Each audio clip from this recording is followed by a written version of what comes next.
ज्यांच्याकडे पात्रता नाही ते शिक्षक आणि जे शिक्षक सुद्धा नाहीत ते मुख्याध्यापक असा चक्रावून टाकणारा प्रकार नागपुरात घडला। हे घडवून आणले एका टोळीनं। खाजगी प्राथमिक शाळेत तब्बल 580 लोकांची बोगस भरती करण्यात आली।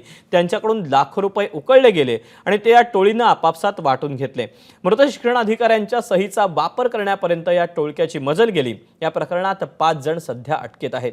एबीपी माझा या प्रकाराला वाचा फोडल्यानंतर स्वतः मुख्यमंत्र्यांनी गंभीर दखल घेतली आहे आणि नेमकं पुढे काय घडलं, हा सगळा प्रकार आहे तरी काय, याचा आढावा घेणारा हा विशेष रिपोर्ट पाहूया।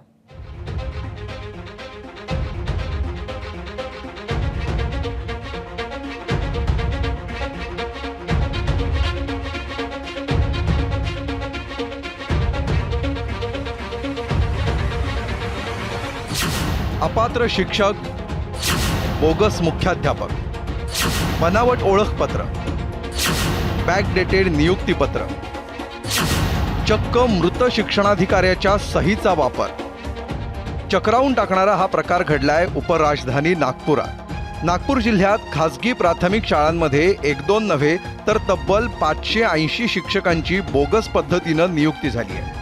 प्रत्येक बोगस नियुक्तीसाठी 20 ते 35 लाख रुपयांचा व्यवहार झालाय आणि त्यांच्या वेतनापोटी सरकारी तिजोरीला कोट्यवधींचा चुना लावण्यात आलाय।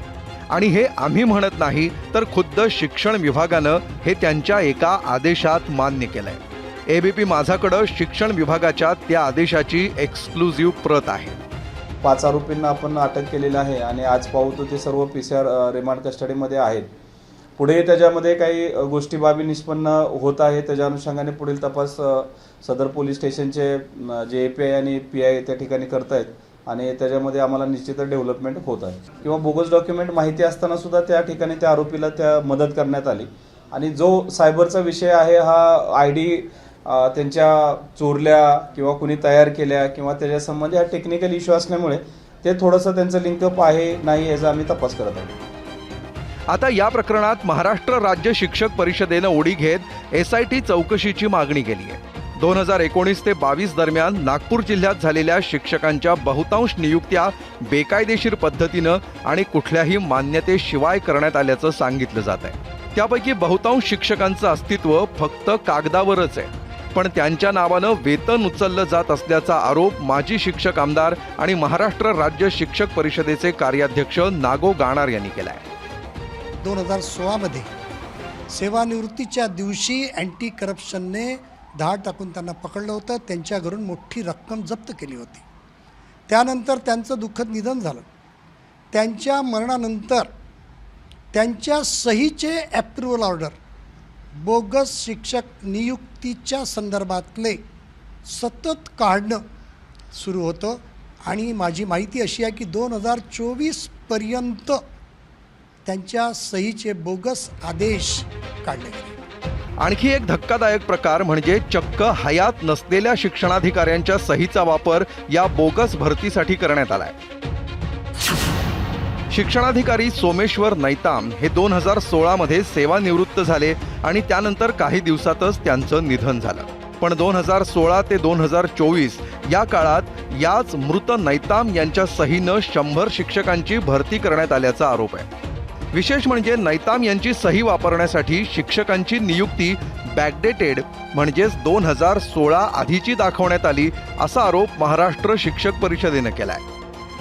या प्रकरणात सुरुवातीला शिक्षण उपसंचालक उल्हास नरड आणि मुख्याध्यापक पदाची मान्यता मिळवणाऱ्या पराग पुणकेला अटक करण्यात आली होती।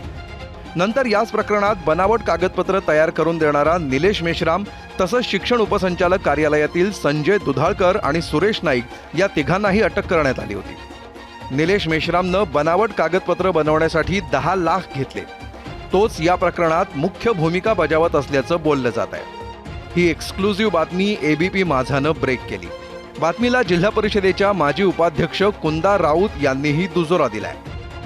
आम्ही जेव्हा जिल्हा परिषद असताना आमच्या लक्षात आलं आणि आम्ही पण याच्या चौकशा लावण्यासाठी जिल्हा परिषदच्या स्थायी समिती, जिल्हा परिषदच्या सर्वसाधारण समितीमध्ये हा विषयसुद्धा आला होता आणि आम्ही जिल्हा परिषद लेवलवर याच्या चौकशा लावणारच होतो।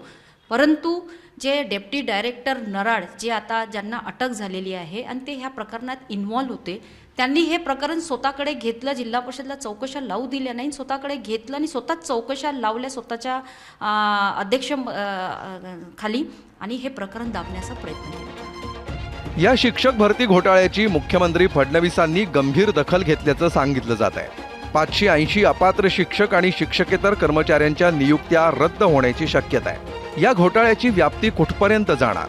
शिक्षण क्षेत्राला कलंक लावणाऱ्या या घोटाळ्याची पाळंमुळं खणून कडक कारवाई होणार का हे पाहायचंय. रजत वसिष्ठ, ABP माझा, नागपूर. ABP माझा, उघडा डोळे बघा नीट.